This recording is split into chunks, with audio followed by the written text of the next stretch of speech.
আপনারাই তো ভালো ছিলেন, আমরা পড়ছি বাট্টে। পোলা পাইনের ডিউটি কুঞ্চি পাই আছে বিউটি। পটের বেলা পাবজি খেলা টুস্কির লগে চ্যাটে। পড়ালেখা টন টন টন পার্কে যায় ডেটে। পড়তে যায় না মরতে যায় নায়ক নায়িকার পাঠ।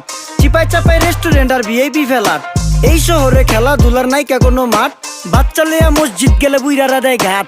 যা খাইতাম খাঁটি জিনিস, কেউ যাইতো না ভেজালে। আগের মানুষ সরল ছিল, থাকতো না কেউ ক্যাচালে। নাস্তা খেলে চলেন নানা লইয়া জায়গা হোটেলে। কি করতেছে নাতি বউ, ওঠে নাইকা সকালে। ঘুম থেকে উঠতে উঠতে সর্বনিম্ন 12টা। হোটেলে যাইয়া গামু সবজি দিয়া পরোটা। কারে কেমনে টুপি দিয়া নিজের বেলা বড়টা। কি করতেছে সালমায়? আপনি গো সালমায় সুখ পেয়া ভুলা গেছে আল্লাহর নাম তাই ঘুমায়। ব্যালেন্ডারে মশলা বাটবো তাও দেহি ঝুমায়। সুখে থাকতে ভূতে কিলায় পেট নিয়ে এসে চুমায়। নেচা নেচা টিকটক করে হিন্দি গান শুনায়। আমগো সকল মাখালারা সাত সকালে উঠতো। হাঁস মুরগি গরু ছাগল কত কিছু পালতো। ঘর দুয়ার পরিষ্কার কইরা ধান নিরে রাখতো। পুকুর গাড়ে গোসল করতো, কল চেপা পানি লইতো, পাড়া পুতা